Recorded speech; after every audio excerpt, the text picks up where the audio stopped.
नमस्कार दोस्तों, स्वागत है आप सभी का आपके अपने YouTube channel Shyam class study में। प्यारे दोस्तों, आज के इस वीडियो में आरपीएफ कांस्टेबल के पीवाईक्यू प्रश्नों के सीरीज में आज का अपना ये सेट नंबर 18 है और आज का जो मैं आप लोगों के लिए पेपर लेकर के आया हूँ वो पेपर है आपका 2 जनवरी 2019 की प्रथम पाली का। तो आज के इस वीडियो को आप सभी लोगों को शुरू से लेकर के एंड तक है फुल वॉच करते रहना। अगर आपको ये वीडियो पसंद आए तो वीडियो को आप एक बार लाइक कर देना। चैनल को अभी तक आप लोगों ने सब्सक्राइब नहीं कर रखा होगा तो चैनल को आप लोग जरूर सब्सक्राइब कर लेना और इस वीडियो को आप अपने सभी दोस्तों के पास ज़्यादा से ज़्यादा शेयर कर देना, जिससे वो भी लोग हमारे साथ जुड़ जाएं और उन लोगों को भी अपनी तैयारी का मौका मिल पाए। तो चलिएगा फिर शुरू करते हैं। तो पहला प्रश्न है आपके सामने कि आकाश गंगा के भीतर के धूल और गैस के बादल को कहते हैं। तो बताओ क्या कहते हैं। तो इन्हें कहा जाता है निहारिका। एक का तीसरा ऑप्शन राइट आंसर हो जाएगा। दूसरा प्रश्न है आपके सामने कि निम्नलिखित में से कौन हृदय से रक्त को शरीर के विभिन्न भागों तक ले जाता है। तो कौन ले जाता है, तो ये लिए जाती हैं धमनियाँ। दूसरे का चौथा ऑप्शन राइट आंसर हो जाएगा।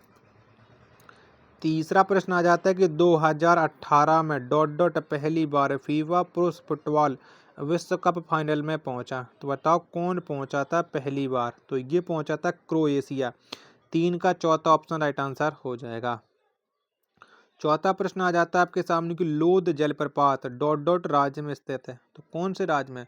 तो जो लोध जलप्रपात है ये झारखंड राज्य में स्थित है। चार का चौथा ऑप्शन करेक्ट आंसर हो जाएगा। नेक्स्ट प्रश्न है प्रश्न संख्या 5 है आपके सामने कि संविधान का मसौदा तैयार करने के लिए ड्राफ्टिंग कमेटी की स्थापना वर्ष में की गई थी। तो कब स्थापना हुई थी ड्राफ्टिंग कमेटी की। 5 का आंसर आपको देना। तो ये स्थापना हुई थी 1947 में। 5 का तीसरा ऑप्शन राइट आंसर हो जाएगा। छठवां प्रश्न है आपके सामने कि के दौरान हिल एरिया डेवलपमेंट प्रोग्राम शुरू किए गए थे। तो बताइए कौन सी पंचवर्षीय योजना के दौरान शुरू किए गए थे। तो ये किए गए थे 5वीं पंचवर्षीय योजना के दौरान। 6 का ऑप्शन क्या है 4 इसका राइट आंसर हो जाएगा।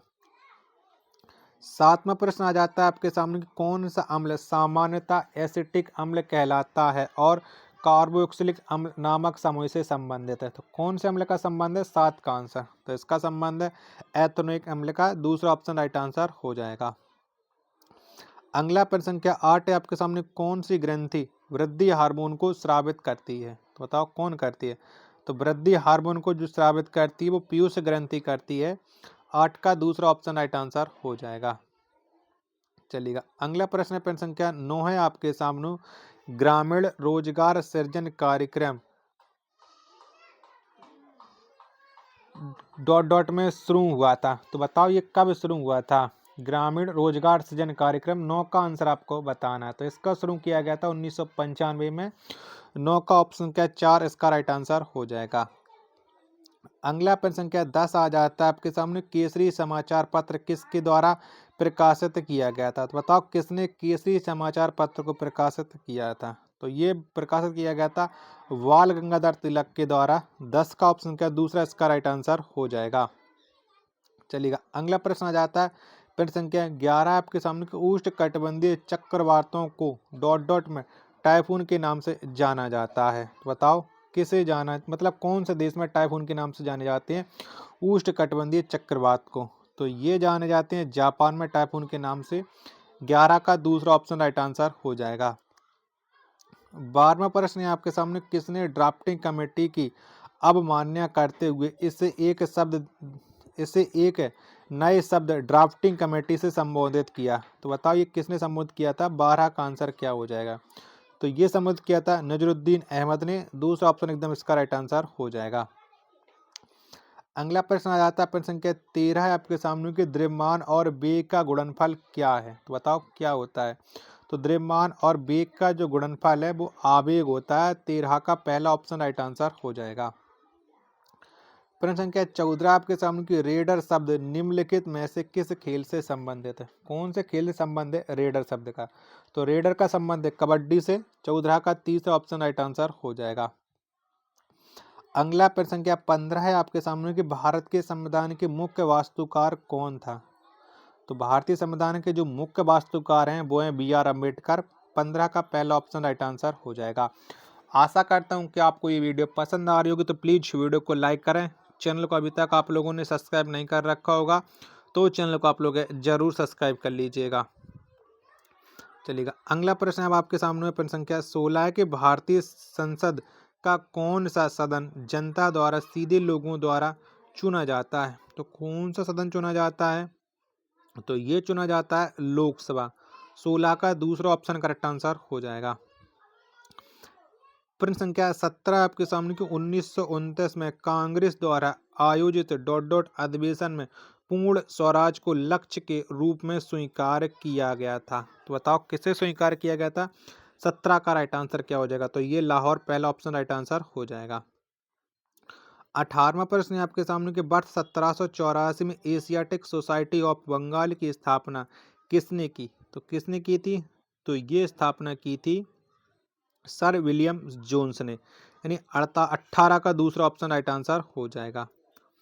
19वां प्रश्न है आपके सामने कि बुडापेस्ट किस नदी के किनारे स्थित है। तो जो बुडापेस्ट है ये डेन्यू नदी के तट पर स्थित है। 19 का पहला ऑप्शन राइट आंसर हो जाएगा। 20वां प्रश्न आ जाता है कि भारत के निम्नलिखित में से किस राज्य में भगवान महावीर राष्ट्रीय उद्यान स्थित है। तो जो भगवान महावीर राष्ट्रीय उद्यान है ये स्थित है गोवा में। 20 का तीसरा ऑप्शन राइट आंसर हो जाएगा। 21वां प्रश्न आ जाता है आपके सामने कि आवर्त सारणी में परमाणु द्रव्यमान के बढ़ते क्रम में तत्वों की व्यवस्था किसने की। तो ये तत्वों की जो व्यवस्था की थी वो की थी डॉबनर इवानोविच मेंडलीफ ने, यानी 21 का दूसरा ऑप्शन राइट आंसर हो जाएगा। चलिएगा, अगला प्रश्न प्रश्न संख्या 22 है आपके सामने समुद्री गाय या डुगोंग निम्नलिखित में से किस क्षेत्र में पाई जाती है। तो ये पाई जाती है मन्नार की खाड़ी में। 22 का दूसरा ऑप्शन राइट आंसर हो जाएगा। चलिएगा, अगला प्रश्न है आपके सामने प्रश्न संख्या 23 है कि भारत में अंतर विश्वविद्यालय टूर्नामेंट में शीर्ष समग्र प्रदर्शन करने वाले विश्वविद्यालय को निम्नलिखित में से किससे सम्मानित किया जाता है। तो बताओ कौन सी ट्रॉफी मिलती है।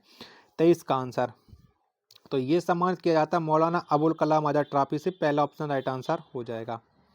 24वां प्रश्न है आपके सामने तमिलनाडु के तटीय क्षेत्र में सर्दियों की शुरुआत में के कारण किया वर्षा होती है। तो बताओ किसके कारण होती है। 24 का राइट आंसर, तो ये होती है उत्तर पूर्वी मानसून के कारण। दूसरा ऑप्शन राइट आंसर हो जाएगा। 25वां प्रश्न है आपके सामने कि नागार्जुनी गुफाएं कहाँ स्थित हैं। तो नागार्जुनी गुफाएं ये बिहार में स्थित हैं। 25 का चौथा ऑप्शन राइट आंसर हो जाएगा। 26वां प्रश्न है आपके सामने कि वर्ल्ड हैप्पीनेस रिपोर्ट 2018 की रैंकिंग के अनुसार निम्न में से कौन सा देश सबसे अंतिम पायदान पर है। तो सबसे अंतिम पायदान पर जो देश है वो है बुरुंडी। 26 का दूसरा ऑप्शन राइट आंसर हो जाएगा। 27वां प्रश्न है कि निम्न में से कौन सा व्यक्ति जिम्नास्टिक से संबंध है। तो बताओ इनमें से किसका संबंध है वो जिम्नास्टिक से। तो जिम्नास्टिक संबंध रखती है दीपा कर्माकर। पहला ऑप्शन राइट आंसर हो जाएगा। 28वां प्रश्न है कि निम्नलिखित में से कौन सा देश एशियाई खेल 2018 में 18वें समग्र चैंपियन था। तो बताओ कौन सा देश था।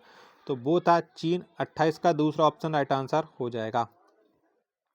29वां प्रश्न आ जाएगा कि प्रथम गोलमेज सम्मेलन के दौरान भारत के वायसराय कौन थे। तो प्रथम गोलमेज सम्मेलन के दौरान जो भारत के वायसराय थे वो थे लॉर्ड इरविन। 29 का दूसरा ऑप्शन राइट आंसर हो जाएगा। प्रश्न संख्या 30 है आपके सामने कि कार्यपालिका से न्यायपालिका के पृथक्करण से संबंधित है। तो बताओ कौन सा अनुच्छेद है। तो यह अनुच्छेद 50 का संबंध है कार्यपालिका से न्यायपालिका के पृथक्करण का। 30 का चौथा ऑप्शन राइट आंसर हो जाएगा। चलिएगा, अगला प्रश्न आ जाता है प्रश्न संख्या 31 है Wimbledon open grand slam tennis tournament 2018 में आयोजित किया गया था। तो ये कहाँ पर आयोजित किया गया था। तो ये लंदन में आयोजित किया गया था। 31 का पहला ऑप्शन राइट आंसर हो जाएगा। 32वां प्रश्न है कि विश्व विरासत स्थल महान सांची के स्तूप का निर्माण किया गया था। तो बताओ किसके द्वारा ये निर्माण किया गया था सांची के स्तूप का। तो ये निर्माण किया था अशोक के द्वारा। 32 का दूसरा ऑप्शन राइट आंसर हो जाएगा। 33वां प्रश्न आ जाता है कि जब धातु ऑक्सीजन के साथ संयोजन करती है तो क्या बनाती है। तो ये बनाती है धातु ऑक्साइड। 33 का पहला ऑप्शन राइट आंसर हो जाएगा। 34वां प्रश्न आ जाता है कि वह कौन सा गुण है जो एक चालक में इलेक्ट्रॉनों के प्रवाह में अवरोध उत्पन्न करता है। तो बताओ कौन सा गुण करता है। तो वो गुण है प्रतिरोध। 34 का तीसरा ऑप्शन राइट आंसर हो जाएगा। 35वां प्रश्न है आपके सामने कि भारत में एक राज्य के राज्यपाल के नियुक्ति के लिए न्यूनतम आयु क्या है। तो राज्य के राज्यपाल के नियुक्ति के लिए जो न्यूनतम आयु है वो आयु है 35 वर्ष। 35 का चौथा ऑप्शन राइट आंसर हो जाएगा। 36वां प्रश्न है आपके सामने कि निम्नलिखित में से कौन विद्युत चुम्बकीय प्रेरण के आधार पर कार्य करता है। तो ये करता है विद्युत जनित्र। 36 का पहला ऑप्शन राइट आंसर हो जाएगा। 37वां प्रश्न है आपके सामने कि ब्रिटिश भारत के वायसराय के रूप में लॉर्ड बेविल का उत्तराधिकारी कौन था। तो लॉर्ड बेविल का जो उत्तराधिकारी था उसका नाम था लॉर्ड माउंटबेटन। 37 का चौथा ऑप्शन करेक्ट आंसर हो जाएगा। 38वां प्रश्न आ जाता है कि जनसंख्या की दृष्टि से दक्षिण अमेरिका का सबसे बड़ा देश है। तो दक्षिण अमेरिका का जो सबसे बड़ा देश है वो है ब्राजील। 38 का दूसरा ऑप्शन करेक्ट आंसर हो जाएगा। 39वां प्रश्न आ जाता है कि 1931 में आयोजित दूसरे गोलमेज सम्मेलन में निम्नलिखित स्वतंत्रता सेनानी ने किस कांग्रेस का प्रतिनिधित्व किया। तो किसने किया था। तो ये प्रतिनिधित्व किया था महात्मा गांधी ने। 39 का पहला ऑप्शन राइट आंसर हो जाएगा। चलिएगा अगला प्रश्न आ जाता है आपके सामने। प्रश्न संख्या 40 है कि फूड कॉरपोरेशन ऑफ इंडिया के माध्यम से सरकार द्वारा खरीदे गए गेहूं और चावल जैसे अनाज के स्टॉक को कहा जाता है। तो क्या कहा जाता है। तो ये कहा जाता है सुरक्षित भंडार। तीसरा ऑप्शन राइट आंसर हो जाएगा। 41वां प्रश्न है आपके सामने कि भारतीय संविधान का भाग 5 संबंधित है। तो किससे संबंध रखता है भाग 5। तो भाग 5 का जो संबंध है वो संघ से है। 41 का तीसरा ऑप्शन राइट आंसर हो जाएगा। 42वां प्रश्न है आपके सामने कि चक्रवाती तूफान के दौरान समुद्र के स्तर में असामान्य वृद्धि को डॉट डॉट के रूप में जाना जाता है। तो असामान्य वृद्धि को ये जाना जाता है स्टॉर्म सर्ज के नाम से। 42 का पहला ऑप्शन राइट आंसर हो जाएगा। 43वां प्रश्न है आपके सामने कि आर्यभट्टीय पुस्तक किस बारे में है। तो बताओ किसके बारे में बताती है आर्यभट्टीय पुस्तक। 43 का राइट आंसर। तो ये खगोल शास्त्र के बारे में। 43 का चौथा ऑप्शन राइट आंसर हो जाएगा। 44वां प्रश्न है आपके सामने कि लोकसभा का पीठासीन अधिकारी होता है तो कौन होता है। तो लोकसभा का जो पीठासीन अधिकारी होता है वो होता है लोकसभा अध्यक्ष। 44 का दूसरा ऑप्शन राइट आंसर हो जाएगा। 45वां प्रश्न है आपके सामने कौन सा श्वसन जीव को अधिक ऊर्जा प्रदान करता है। तो बताओ कौन करता है। तो ये प्रदान करता है एरोबिक श्वसन। 45 का पहला ऑप्शन राइट आंसर हो जाएगा। 46वां प्रश्न आ जाता है कि भारत डॉट डॉट को राष्ट्रीय उपभोक्ता दिवस के रूप में मनाता आ रहा है। तो बताओ कब मनाया जाता है। तो जो राष्ट्रीय उपभोक्ता दिवस है वो 24 दिसंबर को मनाया जाता है। 46 का पहला ऑप्शन राइट आंसर हो जाएगा। 47वां प्रश्न आ जाता है कि संविधान सभा के संवैधानिक सलाहकार या कानूनी सलाहकार के रूप में किसे नियुक्त किया गया था। तो ये नियुक्त किए गए थे BN राव। पहला ऑप्शन राइट आंसर हो जाएगा। प्रश्न संख्या 47 का। 48वां प्रश्न है आपके सामने कि मूल रूप से भारत के संविधान में शामिल है। तो बताओ क्या क्या शामिल है। तो मूल रूप से भारतीय संविधान में 355 अनुच्छेद शामिल है। 48 का पहला ऑप्शन राइट आंसर हो जाएगा। चलिए अगला प्रश्न संख्या 49 है आपके सामने। गौतम बुद्ध ने महापरिनिर्वाण कहाँ प्राप्त किया था। तो ये महापरिनिर्वाण गौतम बुद्ध ने प्राप्त किया था कुशीनगर में। 49 का पहला ऑप्शन राइट आंसर हो जाएगा। प्रश्न संख्या 50 और अंतिम प्रश्न है गंगा की निम्नलिखित सहायक नदियों में से कौन सी नदी पटना के पास सोनपुर में आकर मिलती है। तो कौन सी नदी मिलती है। तो ये गंडक नदी मिलती है। 50 का पहला ऑप्शन राइट आंसर हो जाएगा। आशा करता हूँ कि आपको ये वीडियो पसंद आई होगी। तो आपने वीडियो को लाइक जरूर कर रखा होगा। नहीं कर रखा होगा तो प्लीज़ कर दीजिएगा और ज़्यादा से ज़्यादा आप लोग चैनल का सपोर्ट कीजिएगा। अपने दोस्तों के पास वीडियो बढ़ चढ़ करके शेयर कीजिएगा। मिलते पर अपने एक और नेक्स्ट वीडियो के साथ।